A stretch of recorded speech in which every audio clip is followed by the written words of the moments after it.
सुट्या तेलाच्या संदर्भात आज मंत्रिमंडळाच्या बैठकीमध्ये काही मंत्र्यांनी हा विषय उपस्थित केला।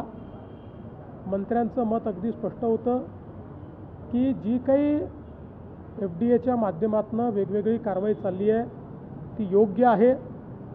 कारवाई अशा पद्धतीनं होत राहिली पाहिजे। मात्र जे काही आमचे तेलाचे व्यापारी आहेत यात जे पारंपरिक तेलाचा व्यापार करतात त्या व्यापाऱ्यांवर अन्याय होऊ नये आणि गरीबात गरीब लोक जे आहेत जे अतिशय थोडं म्हणजे जे अर्धा किलो 1 किलो किंवा अर्धा लिटर 1 लिटर असं तेल न घेता जे सुटं तेल घेतात त्यांच्यावर अन्याय होऊ नये या दृष्टीनं मार्ग काढला पाहिजे। या संदर्भात आम्ही एफडीएला सांगणार आहोत की एकीकडे क्वालिटी मेंटेन करणंही गरजेचं आहे, दुसरीकडे पारंपरिक व्यवसाय सांभाळणंही गरजेचं आहे आणि म्हणून यातला मधला मार्ग काढून काही SOPs तयार करून कुठल्याही पद्धतीनं तेलामध्ये मिलावट होणार नाही, तेलामध्ये भेसळ होणार नाही या पद्धतीच्या SOPs तयार कराव्यात अशा पद्धतीनं एफडीएला सांगण्यात येईल। यातनं आम्ही असा मार्ग काढू की कुठेही भेसळ करता येणार नाही आणि पारंपरिक व्यवसाय हा बंद करावा लागणार नाही। ईडी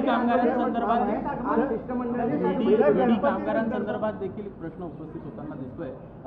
जे कामगार आहेत त्यांचा जो पगार आहे पैसा आहे तो वाढवला, मात्र जे कारखानदार आहेत सोलापुरातले त्यांचं असं म्हणणं आहे की आम्ही आता तेलंगणामध्ये जातो। एक प्रश्न जो आहे तो यापुढे निर्माण होतो। अलीकडच्या काळामध्ये अशा प्रकारच्या धमक्या द्यायची सवय झाली आहे। आम्ही या राज्यात जाऊ, आम्ही त्या राज्यात जाऊ आणि त्यात मुख्य लोक कोणीही असं सांगत नाहीत। मुख्य लोक जे आहेत ते सगळे महाराष्ट्रात खुश आहेत। कोणीतरी नेता उठतं आणि मी या राज्यात चाललो त्या राज्यात चाललो असं सांगतं। महाराष्ट्रापेक्षा उत्तम राज्य नाही। सगळ्यांची आम्ही चर्चा करतो, सगळे मार्ग काढतो, सर्वांना सवलती देतो। त्यामुळे मला असं वाटतं की कोणाच्याही तक्रारी असतील आमच्यापर्यंत आल्या तर आम्ही त्याच्यावर मार्ग काढू। चला।